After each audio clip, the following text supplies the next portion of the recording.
Imagine a darkness so total you cannot see your own hand. The ground shakes.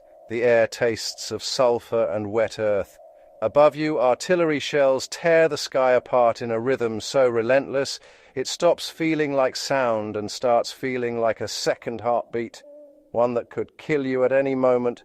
This was the Western Front, and for millions of young men who had never left their home counties before 1914, this trench became the entire world, a narrow, stinking channel of mud, fear, and extraordinary human ingenuity. Welcome to Fieldcraft Chronicles. Today we go deep into the forgotten survival techniques that kept ordinary men functional in the most punishing conditions in human history. These soldiers were not just warriors, they were, by brutal necessity, some of the most resourceful field craftsmen who ever lived. Among personal effects recovered from fallen soldiers, smooth stones appear with surprising frequency. Worn flat, sometimes carrying initials not belonging to their carrier, passed quietly between men in the same section like a wordless ritual. During bombardments lasting days, the human nervous system begins to fracture. Spatial awareness collapses. Rational thought dissolves.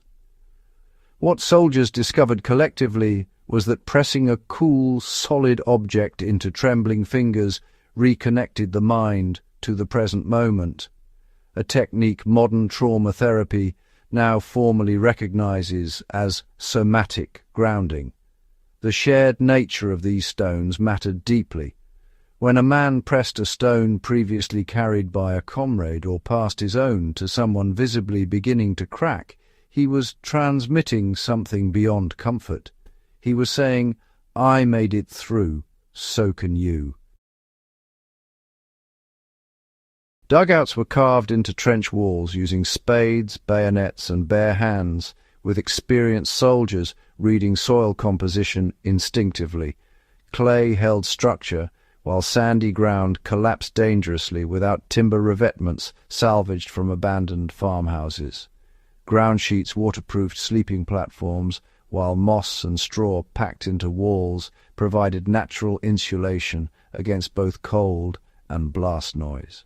Water drawn from shell craters was filtered through layered cloth, charcoal and sand before boiling over carefully shielded fires, timed deliberately to morning mist, limiting visibility to enemy observers above. Helmets were dressed with mud, Hessian strips, and pressed vegetation to eliminate the lethal silhouette of a human head against open sky.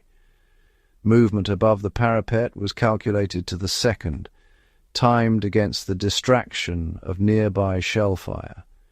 Feet were dried, rubbed with animal fat, and wrapped in body-warmed socks to defeat trench foot before it could take hold. Even lice were managed methodically. Candle flames run slowly along uniform seams, slow and imperfect, but never abandoned, because discipline over small things preserved the dignity that kept men human. Every principle these men practiced lives at the heart of serious fieldcraft today. Ground yourself when your mind begins to fracture. Read your environment before it reads you. Share your knowledge and your strength with the person standing beside you. The trench was a classroom no one chose, taught by consequences no one should ever face. But the knowledge earned in that darkness, in the mud, the cold, the unrelenting noise, is real, hard-won, and worth carrying forward into every wilderness, every emergency, and every moment when preparation is the difference between survival and surrender. If this episode gave you something, a technique, a perspective, a deeper respect for the men who endured what most of us cannot imagine, share it with someone who values history, self-reliance, and the craft of survival. Subscribe to Fieldcraft Chronicles and leave a comment below telling us which piece of trench fieldcraft struck you hardest? This history belongs to all of us. Let's make sure it isn't forgotten.